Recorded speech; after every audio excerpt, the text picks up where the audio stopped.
ప్రాయశ్చిత్త దీక్ష చేస్తున్నానని పవన్ కళ్యాణ్ అంటున్నారు. ప్రాయశ్చిత్త దీక్ష ఎవరు చేస్తారు? తప్పు చేసిన వాళ్ళు చేస్తారు. అంటే చంద్రబాబు నాయుడు తప్పు చేశాడు, ఇది అబద్ధం, ఈ లడ్డూలో కల్తీ జరగలేదు, ఇది నాకెక్కడొచ్చి ఆ పాపం చుట్టుకుంటుందన్న భయంతో పవన్ కళ్యాణ్ ప్రాయశ్చిత్త దీక్ష చేస్తున్నారనేది ఈరోజు మా అందరికీ అర్థమవుతున్న విషయం. ఎందుకంటే ఈ రాష్ట్రంలో తిరుమల కొండ మీద 1000 కాళ్ల మండపాన్ని కొట్టేసింది చంద్రబాబు నాయుడు. దుర్గా గుడిలో క్షుద్ర పూజలు చేయించింది చంద్రబాబు నాయుడు. విజయవాడలో 25కు పైగా పవిత్రమైన దేవాలయాల్ని కూర్చింది చంద్రబాబు నాయుడు. పూజల్లో బూట్లు వేసుకొని పూజలు చేస్తూ అన్ని తొక్కేసింది చంద్రబాబు నాయుడు గారు.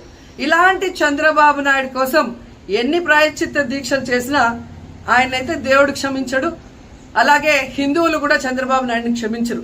ఆ పాపం నుంచి తప్పించుకోవడానికి పవన్ కళ్యాణ్ చేస్తున్న ఈ 11 రోజుల ప్రాయశ్చిత్త దీక్ష పవన్ కళ్యాణ్కి మాత్రమే పనికొస్తుంది. కాబట్టి ఇకనైనా తిరుమల తిరుపతి దేవస్థానాన్ని అడ్డం పెట్టుకొని జగనన్న మీద దుమ్మెత్తి పోసే కార్యక్రమాల్లో ప్రతిష్టగా దిగజారిస్తే తిరుపతి అమ్మాయిగా నేను ఊరుకునేది లేదని కూడా ఈ సందర్భంగా తెలియజేసుకుంటున్నాను.